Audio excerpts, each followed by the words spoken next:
Today we're going to go through how to actually load your library onto the flow cells and how to prepare it using the kit. As we kind of mentioned yesterday, we're using the Rapid Barcoding Kit and we're using the 96 version, which is a sort of a newer version of the original, which was the 004. This kit can be applied to all sorts of different things, not just TB. So even if you don't work on TB, this is going to be potentially quite useful for you in whatever you're doing. So we are recording, hopefully. So to start with, why are we using the Rapid Barcoding Kit for this pipeline?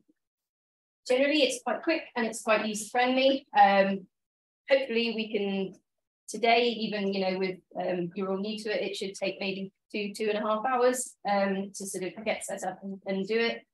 It's relatively user-friendly. It's doesn't have too many steps. The only sort of minor tricky step is doing the bead wash, where you've got to put the beads, the DNA will attach to magnetic beads, which you put onto a rack, and so you can wash the DNA while the beads are stuck to the magnet.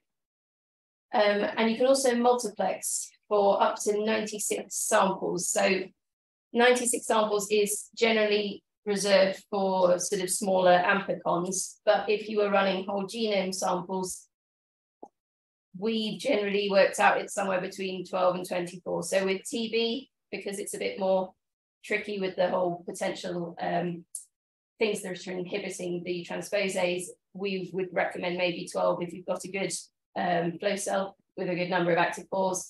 But for the ground negatives, we've managed to put 24 on and get a very good depth for all of them. So you might have to play around with it a little bit to make sure it kind of works for you and make sure you get the right depth for whatever it is you need to do. But yeah, for whole genomes, somewhere between 12 and 24. It has a relatively good output, although, as we've been saying, if you want to get long reads in your sequencing, you have to have those long fragments present in your sample in the first place. So you have to be really gentle when you're doing your extraction and when you're generally sort of treating your DNA. If you're very, very gentle, as I say, you can get extremely long reads, but generally this one has an N50, so an average sort of read length of, I have found somewhere between about 8 and 15 or 16, depending on what it is. It's also got better coverage of the genome compared to the PCR-based kits. So the PCR-based kits aren't really designed for whole genomes, they're more designed for sort of amplicons. And it also removes PCR bias, and there's links in the notes on this slide, which we will give you when we're finished. So it's very much what DNA you've got is the DNA that you're going to be sequencing. It's also cheaper than some of the other versions of the kit. So the ligation kit, for instance, has a lot of third-party reagents, and in fact, NEB has a whole nanopore ligation kit. But with this one, you don't really need, apart from to buy a magnetic bead rack. Other than that, it's very much kind of basic stuff that you would find in any kind of molecular lab. So it's quite easy and relatively cheap. The kits, I think, at the moment are about £800, so maybe $900. But actually, you get quite a lot of libraries out of that. So I think it's something like 3 libraries of 96, 6 libraries of 48, something like that. So you can get quite a lot of libraries out of the kit for the overall quite expensive cost compared to some of the other ones. So we'll go through now the sort of very basic steps of what we're going to be doing. We're not actually going to be QCing a flow cell because we've done that already, but what I'm going to do is show you a video of how to do it, because actually I think it's probably easier to show it on the big screen rather than have everybody crowd around the laptop or the computer. But first off, before you've even started, you need to do a quality check of your flow cell to make sure you've got a decent amount of active pores. And obviously, the more pores you've got, the more samples you can potentially run. If you have less pores, then ideally you would reduce the number of samples that you would run. The next step is when you're actually getting into your sort of samples, you need to normalize your samples. So all of the samples, as we were saying yesterday, have to have the same amount of DNA in. Otherwise, one that has more is going to sequence much more than the others. So once you've normalized, we then add the barcodes. So barcodes are essentially primers. they're also called indexes in Illumina. So it's all essentially the same thing. It's short sort of sequences of DNA. So yeah, barcodes are basically primers. With this kit, we then bead wash to reduce the library volume. So with the original kit, you only had 12 samples that you could do. So the amount of volume of sort of DNA was always going to be a maximum. Whereas with this one, 96 times 9 is an awful lot. So we have to reduce that down. And we do that using this bead wash. We then have to add the rapid sequencing adapter protein. And that's the protein that attaches to the end of the DNA and allows the DNA to be sort of pulled through the pore. Then we have to prepare the flow cell itself for sequencing. So we have to make up, I'm not sure exactly what they call it, a sequencing buffer or sort of wash. So you have to run that. So as John was saying, it's stored in storage buffer, which is sort of yellow. And we have to make up a sequencing buffer, which we flush all of the yellow buffer out. And it's replaced with this sequencing buffer, which allows for the right, presumably pH and the sort of conditions for sequencing.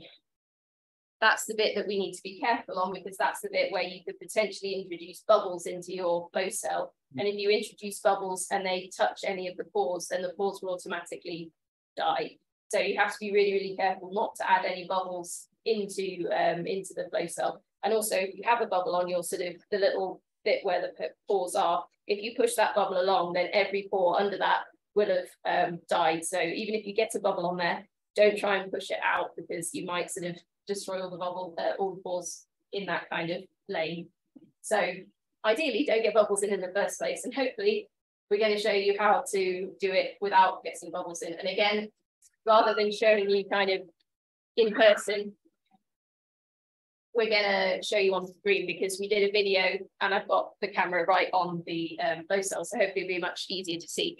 We've also got some practice ones, I think, that we can get you having a go at. So it doesn't matter if you do get bubbles in the first time, it'll be fine. So we're going to get you practicing on them. Then we need to prepare the DNA library. So we've essentially prepared it up to the point we've got the barcodes attached, we've added the protein to it. We then need to essentially add loading beads. And the loading beads allow the DNA to sort of be held down at the bottom near the pores, so it just makes it more efficient, and also adds buffer. And then finally, we have to set up the sequencing run. And so that's on the computer itself using the software called Minnow. So we've got a big computer, a laptop, and Mark 1C. We're going to have 3 groups. So each of you will be setting it up on one or other of those computers. I don't know whether if we can maybe have possibly more than one group watching as we do each one, because it might be interesting for people to see the Mark 1C as well. I guess it's up to you how we want to organize it. This is just a list of the equipment and consumables you need. So in the protocol that we sent out, and also that we've given you, and also we've got the list in the lab as well. This, yeah, as I say, this is just the list you need. You need the magnetic bead rack, a thermocycler, or you could use a heat block if you didn't have one. Pipettes, ethanol, water, PCR tubes, other tubes, vortex and centrifuge, and a fridge and a freezer. It's relatively sort of basic stuff. So this is what we came to look at yesterday when we did our quality control, and we looked at the concentrations. We're just going to have to pretend that we did a gel because that wasn't quite successful. But what you need for this kit is somewhere between 50 and 400 nanograms as an input and a molecular weight of at least 30 kb. So as we were saying, with tuberculosis, actually, we might want a lower molecular weight, and we're just going to have to hope that all of our samples have roughly the same molecular weight. But if we find that one sequence is better than another, we might sort of deduce from that that actually that one might have had a higher molecular weight than the other. So our DNA input volume is going to be 9 microliters, out to be somewhere between 5 and 44 nanograms per microliter. We cubited all of ours yesterday, and I've worked out sort of the range that we've got, and I've split them into 3 groups. So we've got quite pleasingly, actually, we've got a sort of what I would describe as a low input group. So we're going to be inputting at about 7 nanograms per microliter. Then a medium input group, so I think it was about 150 nanograms per microliter. Oh, sorry, nanograms in total. And then the last group was high, and that was 400 nanograms. So we're going to split you up into these 3 groups. We're each going to kind of lead that group.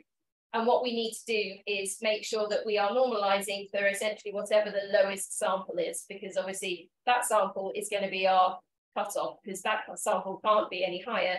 And so all the others have to become lower to make sure they're all the same.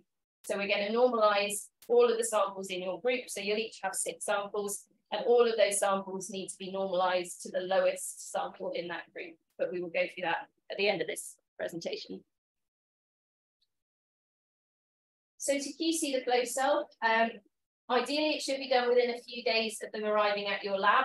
This is because if they are below 800, Nanopore will send you a replacement. You have to go through a few steps, and again, that's in the protocol that we sent out. But if it's below 800, they should send you a replacement. Ideally, you want somewhere between, as I say, maybe 1,200, 1,400, 500 is what you would be hoping for, I would say. How long is it increasing the crossover? So Nanopore, if you keep the flow cells in the fridge, Nanopore say there's a warranty of 3 months. If you keep them at room temperature, I think it's a warranty of 4 weeks. However, sometimes they randomly seem to decrease in active pores, even if you keep them in the fridge. And sometimes they last for ages and ages and ages. As I was saying yesterday, I found one in our cold room after 3 years. So before I'd even arrived in the lab, and actually it had loads of pores. So it's a little bit of a gamble, I guess, but I would say ideally try and use them as soon as possible. And that is something you'd have to consider in terms of logistics. So you can use them and yes, yeah. And actually, Nanopore don't recommend continually QCing them, because every time you do it, you do lose a few pores. And actually, when you start to run, it will QC it again to see how many pores it's starting with anyway. So once you've done a QC, as long as you use it relatively quickly, you should find that it's okay. But as I say, sometimes they randomly do seem to lose pores. But if they start off the first time you see them and they're below 800, then you can request the replacement.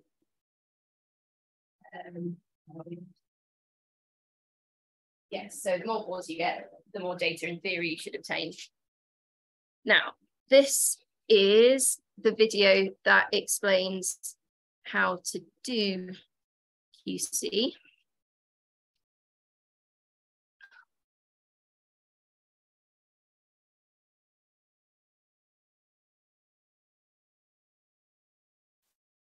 Unfortunately, it's me again, so. Right, so I think that's not recording. So yes, we're going to go through doing a QC of the flow cells. So I think you should all have the flow cell. So I've opened it out of its packet, and they live in the fridge, not the freezer. So I'm doing it with a Mini. And so I think they're called Mark 1Bs, whereas I know that you guys have a Mark 1C, but it's the same principle, and hopefully you'll see that on my big screen. It will be the same Minnow software as the one that you can see on your screen. So, so the first thing you need to do is to take your flow cell out of its little packet, and you should be able to see that there's sort of a computer chip thing at one end, and this is the end that when you have a look in your Mini section, that way around, you can see that there's kind of there should be a clip, and the chip section goes into the clip. So the bit where the ASICs panel is goes into the clip. And you should find that then the little bit of the chip will fit into the hole in the Mini. And so that's your flow cell loaded. I'm just going to put it down on the desk. So now, if I find my mouse, I'm going to go into my Minnow software. As you've got a Mark 1C, yeah, you probably don't have to do that, but hopefully this will load up. Usually it's, there we go. So you might find you have to log in. Okay, because I've got my keyboard over here. So if this is the first time you've been on Minnow, it will sort of tell you, but I think for this purpose, I will just skip the tutorial. So what you should see is over here, it says my device, and I guess on the Mark 1C, it will already know what the device is because it's attached to it. But here, this is the number of my flow cell. So I just need to click on that, and that brings up this panel here. And you can see that it says, or hopefully you can see that it says flow cell not checked. So that's because my flow cell, on this computer, we haven't checked the number of pores. So the way we can do that is if we go, I'll open this up here, so you can just click on the three little lines, and this brings up your kind of menu.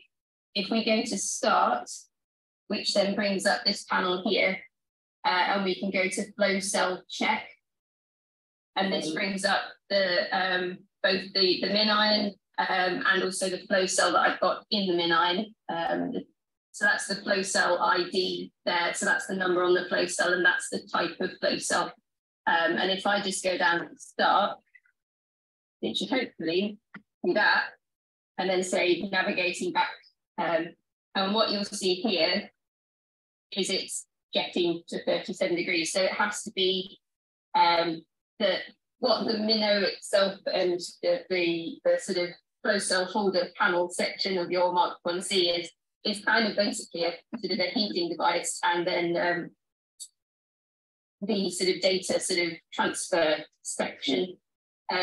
So you should be able to see that there's some lights. And sometimes if it's quite cold in the lab, which it is in my lab, you can give it a gentle hug and hopefully that should speed it up. Because I know if it takes longer than 10 minutes to get to the temperature it needs to be at, then it fails and you kind of have to start again. Hopefully in Sudan it won't be too cold, but just a tip if you're ever in the Arctic. No, that is a little bit warm. So this process will give it. Yours should be very quick then. Mine will be quite slow because we have air conditioning here and it's England. So anyway, if you have a look for Hannah's screens, you can see it. Yeah, excellent. So you're doing the same as me. So you can see that the blue line is moving along the screen, and so hopefully once it's got to its temperature, it will then change to say doing QC. But yeah, it takes a little bit of time to do. You should presumably feel it warming up if you touch, especially the bottom, it warms up. Also, sometimes, so we use, again, because it's cold in here, we use mouse mats because that helps to insulate it against the cold death. So we run our MinIONs on mouse mats. But again, if it's in your lab, you probably won't have that problem. So yeah, you just have to get them to temperature. So the QC check is what's called a dry QC because you're not adding any buffer or any liquid or anything. You're purely just doing a kind of an electrical check of the pores that are on the flow cell to see whether they're actually working or not. So a complete flow cell for the MinION has about just over 2,000 pores, but usually you get, if it's in decent condition, it's usually somewhere between about 1,500 and 1,000, and anything below 800 is below the nanopore guarantee, and so you can send it back to nanopore and they'll replace it, which has happened a few times to us. And they were very quick about it. Although maybe getting to Sudan might be different.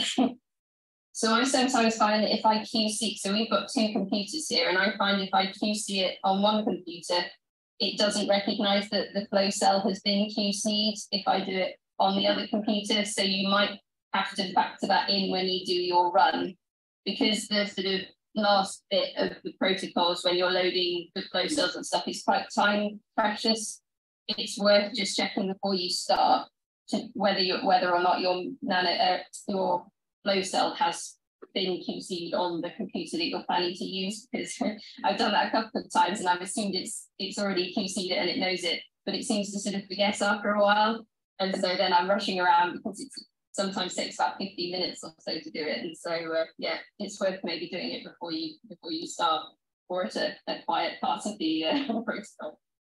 I've also found that whilst the flow cells are guaranteed for 3 months, I found that they work all right after that, as long as they're kept in the cold room or a fridge. In fact, we found some flow cells that were kept in our cold room for about 3 years, and I used them recently and they were really good. In fact, they had a better number of pores than some of the more recent ones that we've got. So yes, so just because they've gone over, it's the technology is pretty cool actually.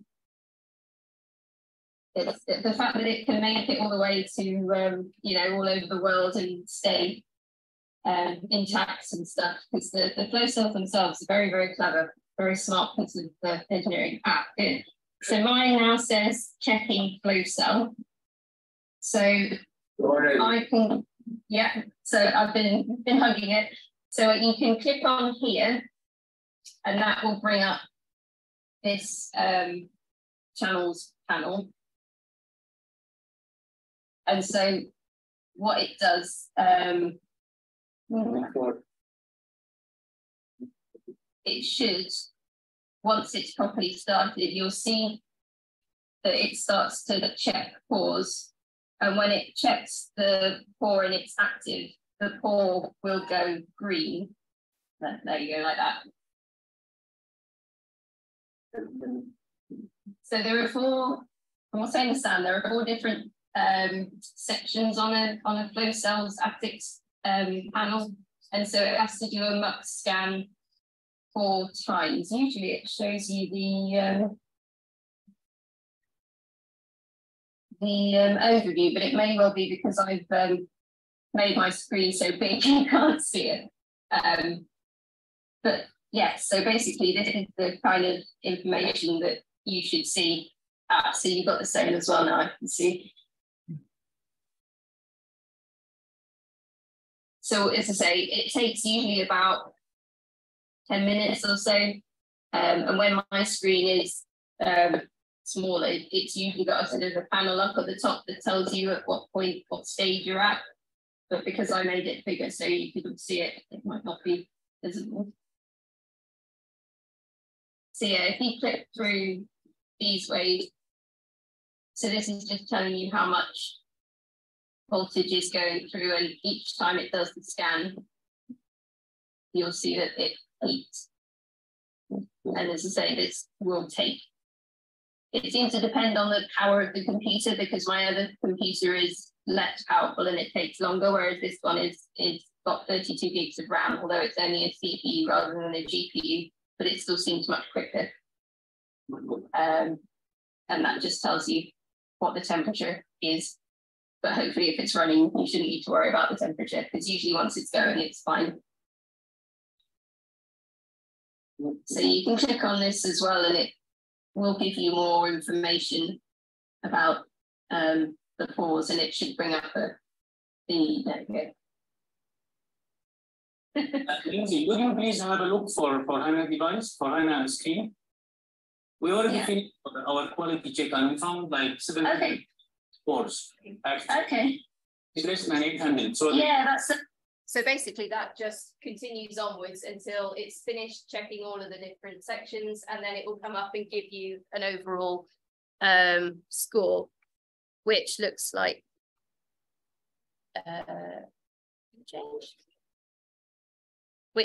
this section here. This one here.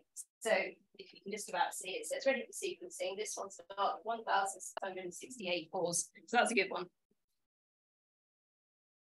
Oh, I don't want it to run now. Right, we'll ignore that.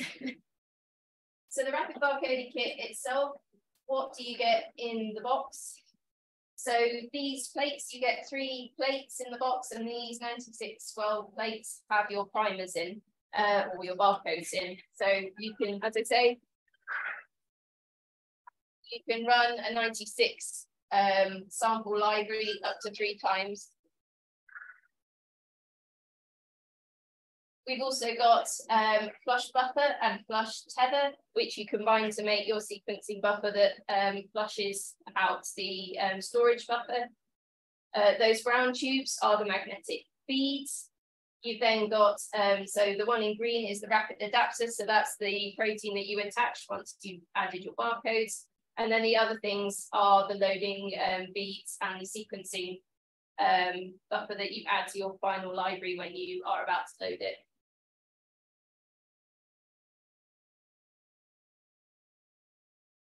When you add your barcodes, the way that this kit works, it's transposon-based fragmentation. So if you remember, I was saying we have to have quite long DNA to start with. That's because the way the barcodes are attached is this transposon complex comes along and essentially cleaves the DNA, but it adds the barcodes at the same time. So when we're adding, say, 30, if we're adding 30 kb of DNA at the start, it's got to cleave it, and it will cleave it randomly. So you might find that you get some sections that are really long and then the other small bit at the end, or you might find it cleaves it somewhere in the middle. It's quite random, I think. But that's the way that it works. And as I was saying yesterday, the ligation kit has a slightly different way of working, and it actually ligates the barcodes and proteins and things in a different way at the end.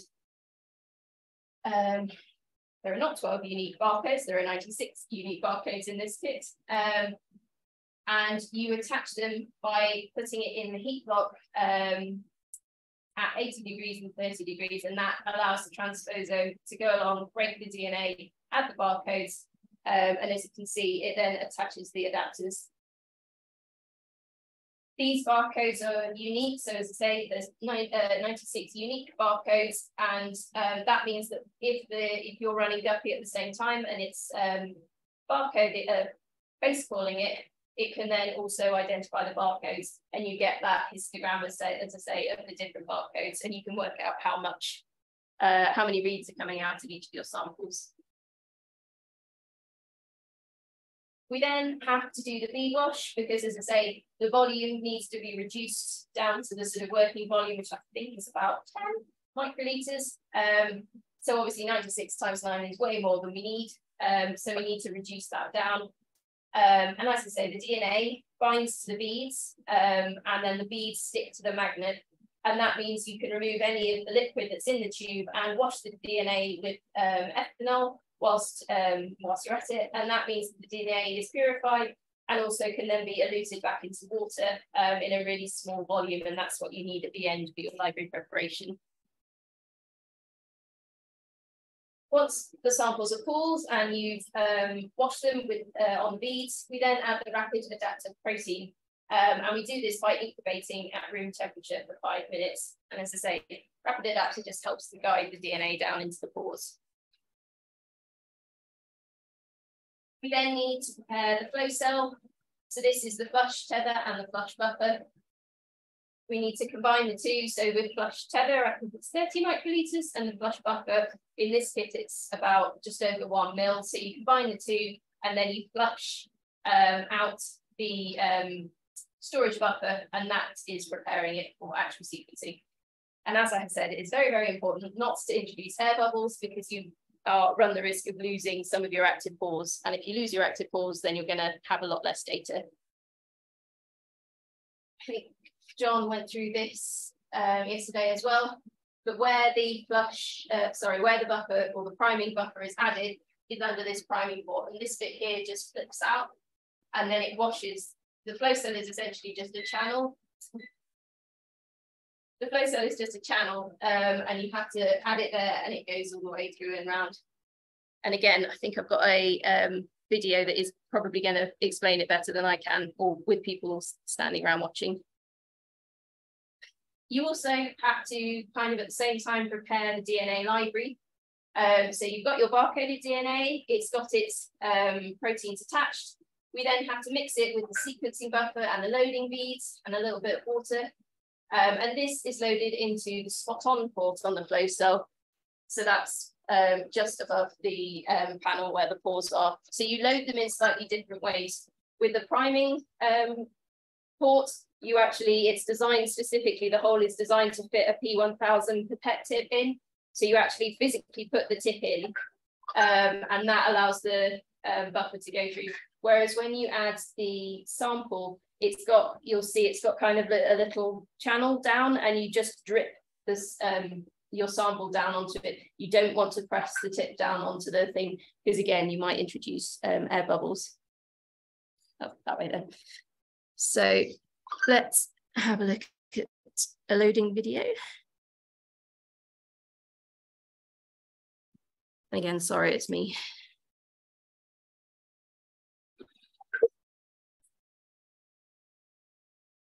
So the way a flow cell is kind of set up is it's got, where's my pen? It's kind of basically a water channel that goes around and through this ATICS panel. So you add your buffer into this hole under this flap here, and the water channel flows along through here and then down around here and out into this waste channel.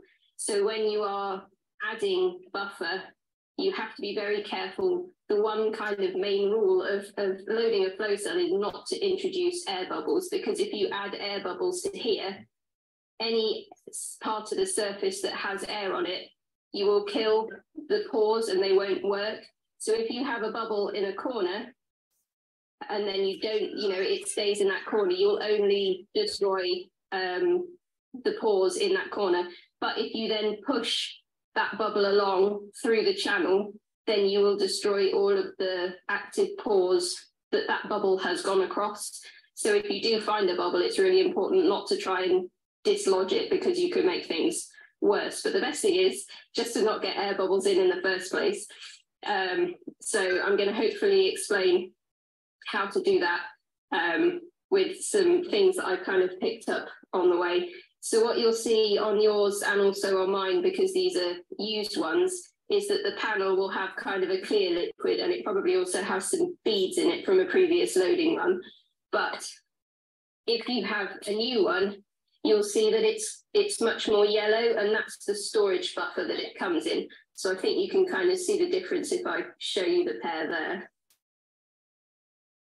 So what you'll see when you add more buffer to a new one, the sequencing buffer, is that you will push the yellow out and it will become clear. And that's how you can tell that it's gone through.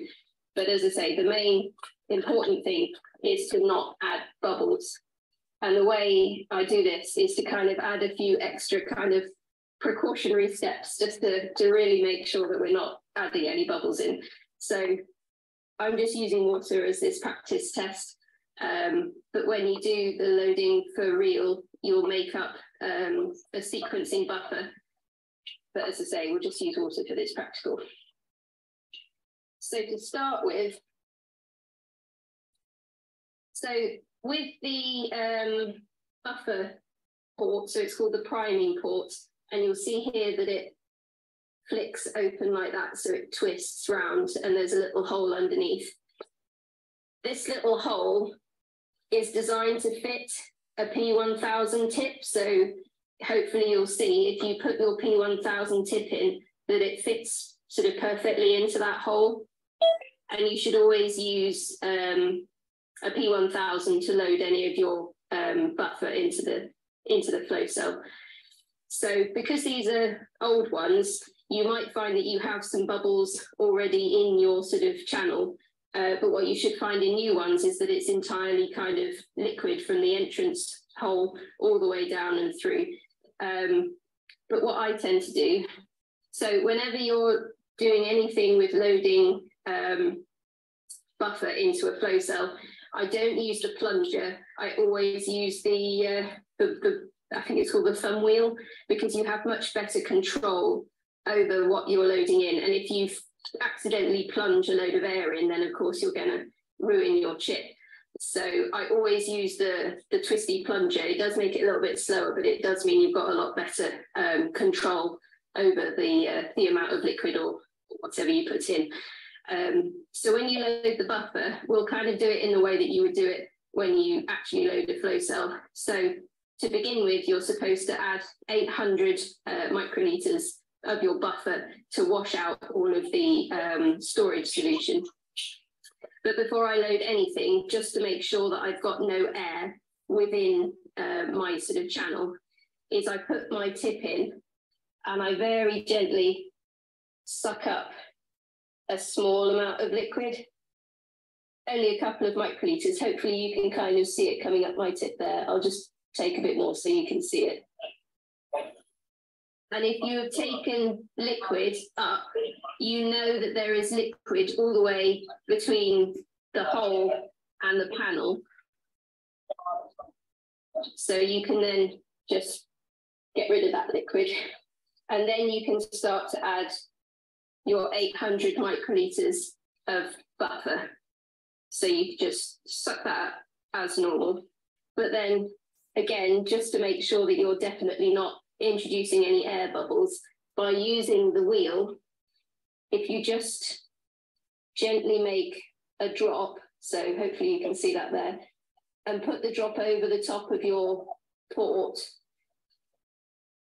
and put the pipette into that drop, you know that you're then, it's like a liquid to liquid surface, so you know that you're not introducing any air bubbles. And then you can gently, using the thumb wheel, twist and introduce the buffer into the flow cell. And you should see, if it was a new one, you'll see that the panel will go from yellow to clear. And you'll also see that liquid should be forced out and down and round into the waste channel. So when you've added most of that, I would always again leave a little bit in the bottom of the pipette, just so you know that you're not introducing any liquid. You can then let that go. And that's the first lot of buffer added. So hopefully you won't have introduced any air into that. It's a bit of a skill at when you first do it, but it's kind of helpful to keep an eye on how much you're adding with your pipette, and then keep another eye on the channel that runs between the hole and the panel, because if you see any air bubble movement between the two, then you can stop it before it goes into the panel. So it's a bit difficult to do to begin with. It's hard to concentrate on two things at once, but you can sort of keep an eye and make sure that there's nothing moving, apart from water, of course, between the two. And you should see that if it's pure water, the channel will be dark. And if there's no water, if there's air in it, then it will be sort of light grey like that. So that's the first step of loading buffer. So you add your 800 microliters. During the protocol, you have to leave that for a little bit, but because we're not properly loading it. The next step is to open the spot-on port. So this, you just pull up and over. So it's attached by a little piece of sticky paper, but it's, as I say, it kind of flips up like that. It doesn't matter if you break it off, but it can be a bit more tricky to get it back on again. And hopefully what you can see is there's a little hole there, and that's the spot-on hole, and that's where we will add our sample to. We're not doing that yet, but for the next part of adding buffer, you have to have that hole open, because I suspect you have to make sure that there's no storage buffer anywhere kind of within the ASIC panel. So I think it's just a case of making sure it's all storage buffer and there's nothing trapped in the little hole. But it's the same principle. This time we're just adding 200 microliters, but I'm going to do the same thing again, just to be really, really sure that I haven't introduced any air bubbles. So all buffer always goes into this hole here with the P1000. You only ever really load anything into the spot-on hole if it's sampled. So if you're using the P1000, it always goes into this priming port. But as I say, to begin with, for the second time, I'll just suck up a small amount of buffer, just to make sure that there's no air bubbles between the hole and the panel. Get rid of that. And then, as I say, I can now add 200 microliters of my buffer back into the same priming hole. this time, because you have this hole, the spot on hole open, you'll find that it starts to suck liquid through without you pushing it. So when you make your bubble, you have to be quite quick because it sometimes starts to suck the liquid through. And hopefully you should see that when I'm pushing liquid through, it kind of comes out of the spot on hole a bit. I think you can just about see it there. And that's so we're just cleaning out that hole. So you gently, using the thumb wheel, twist your buffer down, not quite to the end, but just so there's a little bit left. And there you go. So that's how you add your buffer. So now our flow cell is primed and ready to add the sample. And I think it depends on the kit, but usually you have roughly about 75 microliters of sample to add. So I tend to use a P200 to do that. So with this, it's a slightly different way of loading it. You don't push the pipette tip in because you don't want to introduce anything other than sample to this spot on hole. You do it by sort of dripping it gently into the hole, should then suck the liquid in. But you need to have both holes open because you need that sucking motion. If you close the priming port, it won't suck it through and your sample will just sit on the top. So you don't want that. So you have to have both holes open, and then you can use the plunger to do this, but you just need to gently make a drop it on, and then you should see that your sample will get sucked gently through and onto the panel. So you don't want to, as I say, press your pipette in. You don't want to do that because you risk adding air into the panel. So with this one, you just want to drop it on. And that's the flow cell loaded. So then when you're running it, when you're starting to run it, you just need to gently put the lids back on the holes, close the flow cell, and it's done. So there we go. That's how to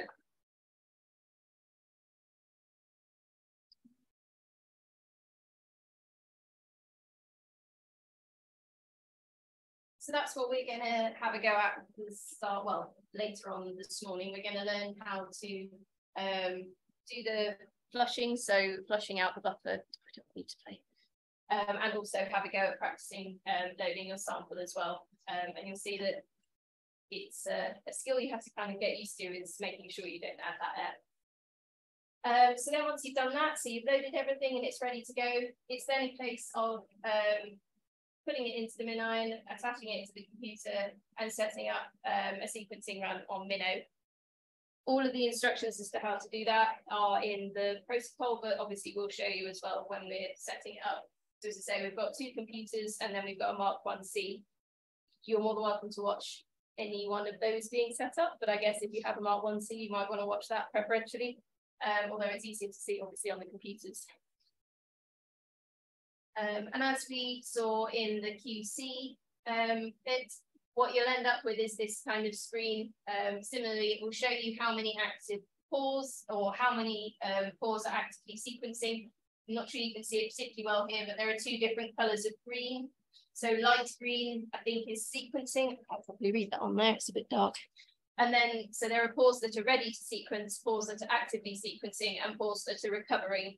And then I think the white ones are pores that are not working, or it might be light blue, I think, that are inactive. So that one has got quite a lot of green. So that would suggest that that is actually quite a good flow cell. So hopefully whatever run that was, I got lots of data from that. It's also got information along the top as well. So it tells you the run time, so how far into your run you are. On the newer versions of Minnow, so this looks like an older one, it also tells you the percentage of pores doing whatever they're doing at any one time. So it might say 90% sequencing, 10% inactive or resting or something like that. So it just tells you the health of the flow cell. It also gives you the read outputs and the estimated number of bases as well. So once the DNA has gone through, it just means I think it just means the electrical current is going back to where it was to start with, I think. So a pore has to kind of recover back to, because obviously the squiggle goes through and then it's got to reach back to the sort of original voltage, I think. So it just means that I think it's waiting to then have another one piece of DNA come through it. Now, who wants to do some calculations? We know that we need somewhere between 50 and 400 nanograms of DNA in 9 microliters. So what you need to calculate is how much DNA we need to put into each of the samples to ensure that there's the correct amount of nanograms of DNA in each sample, and that each sample in your group has the same amount of DNA. So 50 nanograms divided by 9 is 5.5 nanograms per microliter, and 400 is 44. So we want a range somewhere between 5 and 44. And if you saw the qubits yesterday, they were all within that range, or better than, so that's really good. And you also need to then work out how much water you need to make up that 9 microliters. If you were aiming for all of your samples being 44 nanograms per microliter, and you had one that was exactly 44, then obviously you would just put 9 microliters in. If you had one that was double that, 88 for instance, you would obviously add half and half to then put it down to 44 nanograms. So we're going to need the concentration calculator. I'm sure you've all come across this, right? Yeah, good. So this is what we're going to do. So C1, so that's the concentration going in, is obviously different for each of the samples. What we need to work out is V1, so how much volume of our original samples are we going to put in to make sure that they're all the same. C2 is our output concentration, so this is what we want to get, and for each group it's going to be different. And then V2 is the final volume, so that's 9 microliters in total. So what I have got here are 3 groups, excellently written out yesterday in my hotel room. So if you want to separate yourself into 3 groups of, hopefully that should be 4. Yeah, 4, perfect. So I will give each of you one of these. What it is the cubic concentrations that we got yesterday. So it's the samples and the cubic concentrations. You did 4 each, but actually I've added another couple on because I think for each of the flow cells, we're going to run 6 samples. So group 1 is what I've described as low input, because the lowest cubic concentration was 7.1 microliters, but obviously they're not all 7.1 microliters. So you're going to need to work out for each of these samples how much DNA you need to add, and then how much water you need to do to make that up. Obviously with the smallest one, which is what you're aiming for, that's 7.1 microliters. So that's going to be just 9 microliters of the DNA and no water, because that's the sort of concentration that you're aiming for. But obviously all the others are higher, and therefore you're going to have to dilute them slightly. So who wants to be group 1? Otherwise we're just going to give them out. And then group 2 is our medium input. So the lowest cubic concentration in this group is 17.2. So you need to make sure that all of the other samples are down at 17.2. And then group 3 is high input. And so these are actually all more than 44 nanograms per microliter. So you're going to have to adjust all of them to put to make sure that they're all at 44 nanograms per microliter. So let's do it. Right. You guys can do 4. 4 there, and then 4 there. Yeah. So you've got your calculations here. Hopefully you know how to rearrange. If not, somebody else hopefully will, and we can go through it.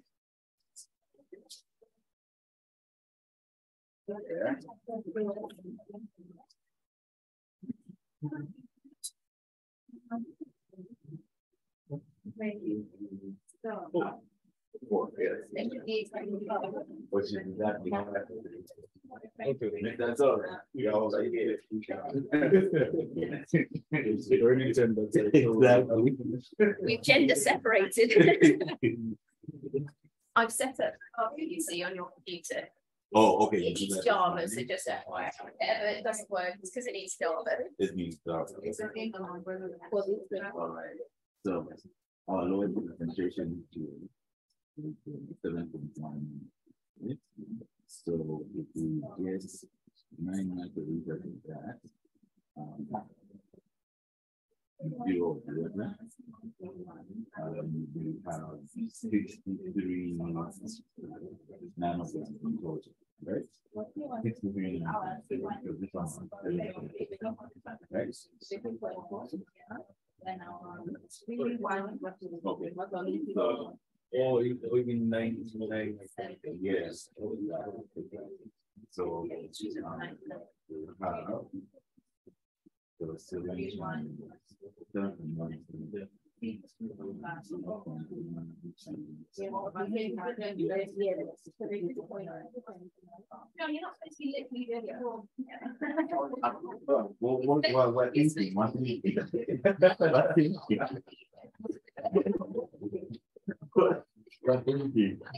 So we want everything to have basically the same amount of weight, right?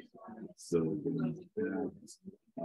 the amount you add here, right? And the amount of water you add should be the same amount of weight. So you need a toast with 9 microliters. Yeah.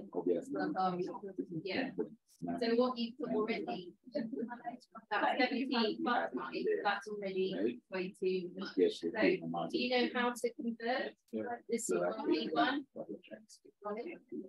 The total number of liquids that you need is 9 microliters. You've got to concentrate on 17 nanograms is per microliter. So if you add 9 microliters on that, you've got 17 times 9 nanograms of DNA for your group 2. So that works out to about 150 nanograms of DNA in 9 months. You need to change all of the others to make the same amount of nanograms. Yes. My second one. Yeah. It's not using the yes. So yeah, that one will probably be almost identical. But obviously with the other ones, you are going to have to actually do some calculation. So do you know how to do that? C1, yeah,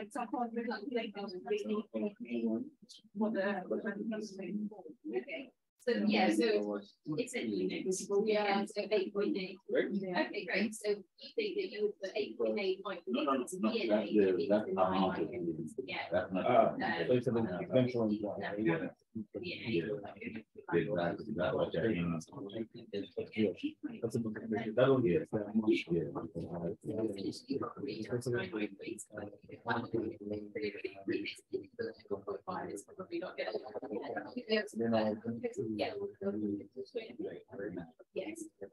Yes, yeah. So that's too high. So yeah, so all of yours are going to be done.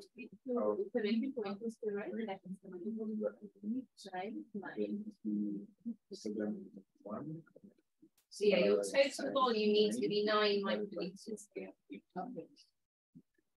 I'm sorry, I'm not getting this, but no,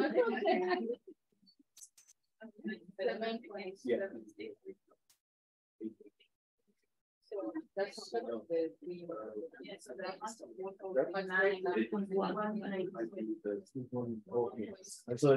once you got the idea, I know that's the theory. Yeah,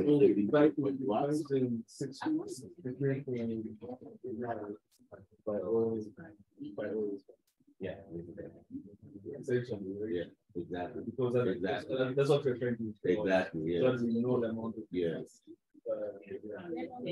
So that's 8.1. And then the rest was ending up with 9. The rest is over. So roughly 1.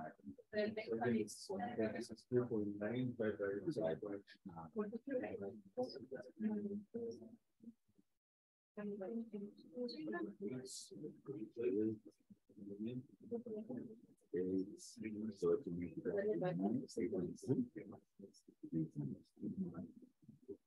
So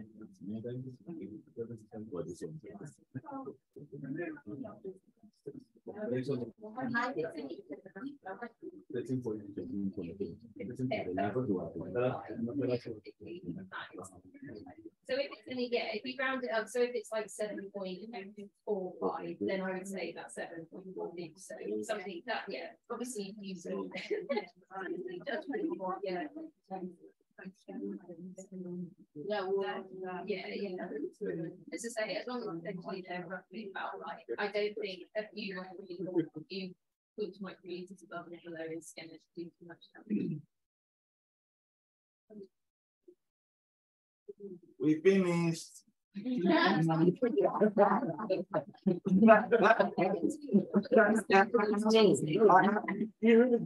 didn't start the 3, 2, 4.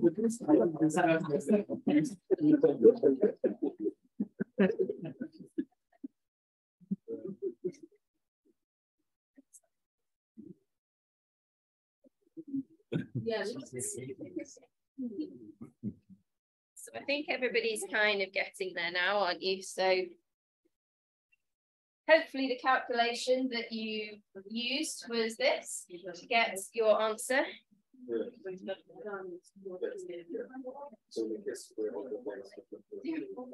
Let's hope I got what they got.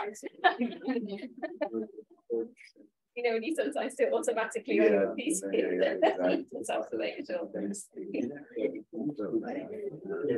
In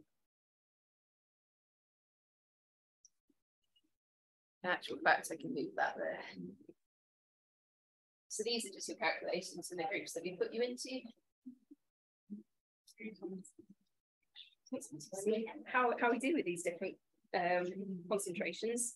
In theory, the highest one should get the most data, but who knows? Who knows? We'll find out. This is very much a test. Also, like how the thing. Yes, yeah. It'll be interesting to see what's that? How many gigs? Oh, my jig's going to run on a GPU. So in theory, that will be better than my laptop, but actually, your mark on C is probably also better than my laptop. So usually it finally goes that. Yeah. So then we could put highest on mine. We'll just do it randomly, see what happens. We all done? We're all happy with our calculations? So let's see how we did. Are they looking roughly about what you're guessing? Yeah? Yes? Yeah. Excellent. So this is what we are going to start off by normalizing all of our DNA before we even get going with the sequencing kit. We're going to, in little PCR tubes, add the amount of DNA and the amount of water. And then once we've done that, all of those samples will be normalized to either 63 nanograms, 154 nanograms, or 396 nanograms, which conveniently comes out at, as I say, low, medium, and high. So excellent, that's that. And I think that is pretty much the end of this talk. So I can stop recording.